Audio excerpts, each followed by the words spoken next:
Good day. Welcome to another episode of Masonic Curators. I'm Keith Mackinnon, and we are today with the following episodes in the beautiful Norwood Masonic Temple in Norwood, Massachusetts. And joining me today for a couple of episodes is Trevor Humphrey from Friendship Lodge in Chepachet, Rhode Island. Now, you're a past master of that lodge. 2016 past master. And you're also the one or the historian of the lodge? Yeah, but it's if you're familiar with the military, they often say that the specialist is just the guy that read the most of the brochure, and that's kind of where I am. I do not consider myself an expert. I've done the most reading at this point. Well, by now, you folks would have already seen the episodes from Chepachet, Friendship Lodge number 7. We were unable to do 2 episodes with Trevor here, who was nice enough to come all the way up here to Norwood to do these 2 episodes so we could tail these into the end of Chepachet, that series.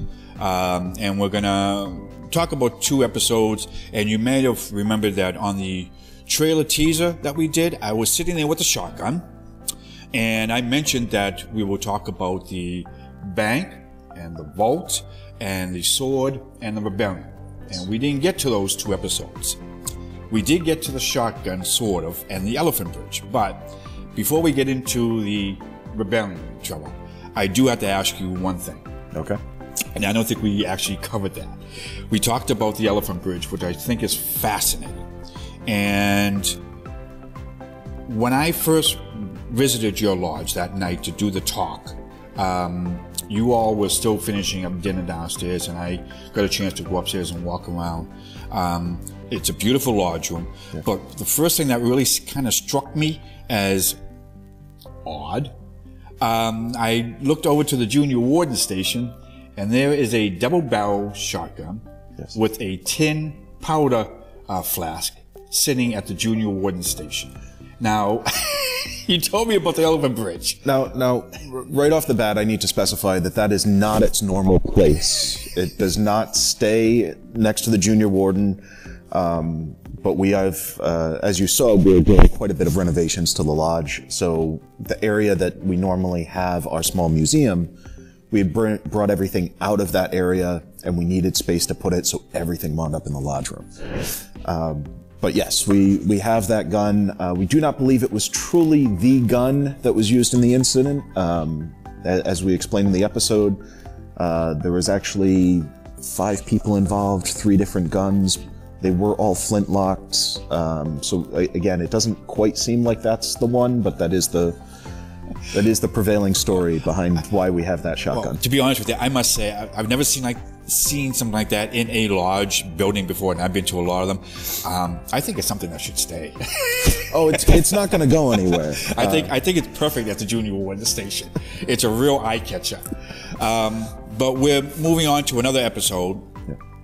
And what's fascinating about Chepachet is your building has a lot of history. Your lodge has a lot of history, but there's a lot of local community history that happened right outside your front door, such as the elephant bridge, which is, 20 feet away, yes, from your front door. But on the left-hand side, if anybody ever goes there, you will see the bridge. If you look from the building outward, you see the bridge to the right, and you see what we're going to talk about in a second happened to the left. And that was, another 50 feet away from your building. That, I guess, a large portion of this took place. Yeah, so talking about the Dorr Rebellion. Yes. Which was in 1846.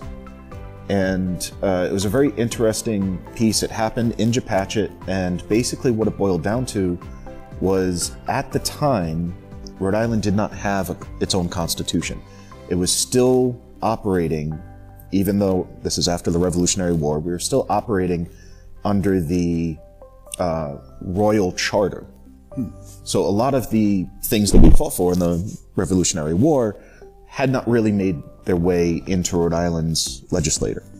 One of those being that in order to vote, you had to hold property. So it wasn't enough as we know at the time, only men were allowed to vote, but that wasn't enough. You also had to own property. And it was about 40 pounds or $134 worth of property at that time. I don't know the conversion as to what that is now. But what was happening is that a lot of new immigrants coming to the area did not have the means to buy property, did not have, and therefore did not have the right to vote. And that's what the Dorr Rebellion really started about, was making sure that everybody's voice could be heard and pushing for a Rhode Island charter and not to be working off Rhode Island Constitution and not a royal charter. Now, it also happened to be a current governor and a past governor, or a governor that was running, or some Dorr. I forget his first name. Oh, I do too. It's on my sheet. But I did a little bit of research, very minor. I know he went to jail because of this. He did. So the way that the Dorr Rebellion kind of played out was they tried, actually, as small as Rhode Island is, they tried to actually branch off and form a new government and form a new area in Rhode Island. So there was, part of the thing with Dorr was they elected him as their governor for that area, but it was not a legally constituted vote in the eyes of the Maine legislator, etc. So that's where the two governors piece comes in. He gathered together an army of just under 300 people from the local area that were actually willing to fight for this right to vote. The Rhode Island actual duly elected governor dispatched the army, and one of my favorite pieces about this is that they always talk about the armies never found each other. And on the surface, it makes it sound like they were just walking in the woods of Chepachet and they never met up. But it's not truly what it meant. They met on the fields, they had two different encampments, but they never fought each other. Not a single shot was fired. And they weren't there for too long before Dorr's side disbanded. At which point the Rhode Island Army went in and destroyed all of their encampments, etc. Without there being a shot fired. They did stay for a little while before the other army disbanded. But the important thing is that the movement was strong enough that it had a foothold at that point in time. And Dorr was arrested. He went into hiding and hid for a good year. He was arrested, he was tried, and for treason, and he was to be imprisoned for life.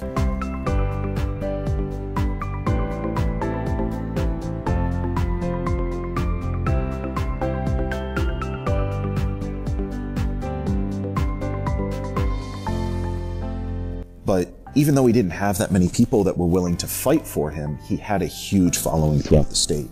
And so there was public outcry, and he was actually released within a year. And then about 2 years later, he was actually expunged of his crimes. But, and then additionally, the things that they were fighting for, like being able to vote without having to have a set amount of physical property, were actually passed through legislation, again, within about 2 years. So, like, the effort was there and it was made. Yeah, as I said, I did a little bit of research.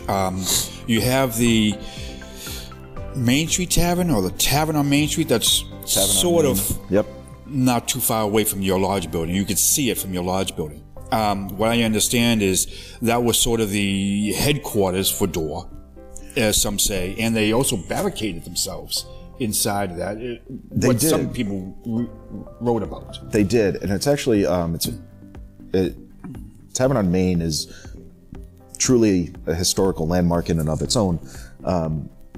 I believe we talked about it a little bit and might not have made it into the episodes, but Friendship Lodge actually predates the bank building, which we'll talk about. Mm-hmm.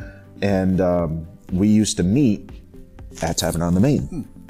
So back then, taverns were a big meeting place. And so, yeah, a lot of the Dorr Rebellion got kicked off right there. And then the battle location was actually a little bit further down the street at the what is now Chepachet Cemetery and the minor league baseball fields. Right. That's the next thing I wanted to mention very quickly. Yes, you mentioned there was no shot fired.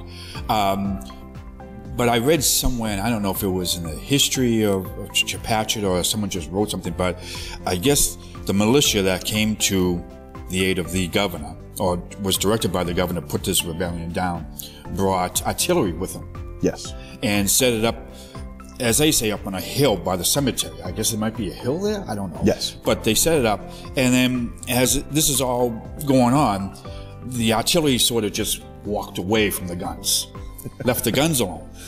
But they were loaded. And according to the story is, teenagers got up there, and there was a shot fired because the teenagers lit the cannons off, and people thought the rebellion is on. There was some talk about there were, yeah, there's been a few accounts of the cannons were fired, but it was in the middle of the night and nobody was assembled on the battlefields, and again, nobody was injured during any of it. But yeah, that stands true to Chepachet. There was, if there were cannons there, they probably got fired. Now, this all has to do with this episode here at Norwood. All has to do with local Masonic history that we're talking about, and this is happening right outside basically your front door. Yes, for the most part, except for the battle, which was a little bit down the street, or the supposedly battle, but less than half a mile. Yeah. But still, you got the guys barricading themselves right next door. Yes. But there's also a sword that's in your lodge, but we're going to get a picture of to put it on the video, that dates from the War of 1812. It's a militia officer sword, similar to the one that we showed at Warren, Warren, Rhode Island. But this one here is very similar, but it has something to do with it. It doesn't have something to do with it. It does. So the only piece of information that we're missing is who the sword actually belonged to, and I am trying to track that down currently. But after the Dorr Rebellion, right after the officers started to disband, this sword was left in the possession of the local cabinet maker. And it was given to them with the instruction of, like, please mind this until I call for it again. And it remained in that family's possession for a number of years until the cabinet maker's youngest son was nearing the end of his life. And he passed it, and it got passed to the local library. And it actually stayed on display in the local library with the understanding that if this man came to call for it, it would be his. And the library held on to it for a number of years, and then when they started doing some renovations, they actually passed it on to us. And so now we have this sword that was an officer's sword in the Dorr Rebellion, and it's one of my favorite pieces that we have at the lodge. So, interesting story. So, yeah. And you're still waiting for the guy to reclaim it 225 years ago. If he comes, it's his. Anything else you want to tell me about the Dorr Rebellion? So, again, I think it's a very interesting piece of history, primarily because of what it was really about. It's easy to overlook it, and even in Chepachet, we kind of laugh about it, and like, oh, it's the Dorr Rebellion, you know, there was no fight, everybody just ran away, it was no big deal. But when you get down to what it was about, which was, you know, equal rights, as well as, you know, what's it really mean for us to all be created equal? And if all men are created equal, why do we need property in order to vote? And why do we need that for representation? And so a lot of those same undertones, like you said, it came from, you know, a kind of a civil rights sort of background and fed into a lot of that. So the underlying causes and everything else and the outcome of it is truly important. But on the surface, it is a funny little story to tell. Interesting. It just adds to the history of not only your lodge, your building, your community. To me, it's like a lore of a great story to be brought up I mean, you got the sword sitting there. That was another thing that caught my eye, was just the sword hanging there on the senior warden's chair. But yeah, I mean, all this is happening right outside your front door with the elephant bridge and excuse me, the other topic that we'll discuss in a short bit in another episode. But yeah, I mean, like, Chepachet is just one Masonic building in the United States. There are thousands. And, you know, guys, get out there and do some history about not only your lodge and your building, but the land. Many of our Masonic buildings were on land that had something before it. It could have been farmland, it could have been a barn, it could have been a house, it could have been a church. Your building could be sitting on a burial ground like Norwich, Connecticut was. It had to be torn down because they built it on ancient tribal land, burial ground, and they had to tear down the building. We have these buildings that, you know, saw rebellions, battles, were part of the Revolution. Lexington, you open the front door, walk across the street, boom, you're on the Lexington Green. So, you know, it's kind of cool that we have these buildings that have some of these connections to them. And guys like Trevor and whatnot have pulled this history out, found it, compiled it, and is passing it on to others. And that's what we have to do, is pass that on, that local Masonic history. So if you like what you see, give us the thumbs up. Follow us on Facebook. Make sure you hit the subscribe button. And thanks for everybody that's watching. And we'll see you later. Thank you.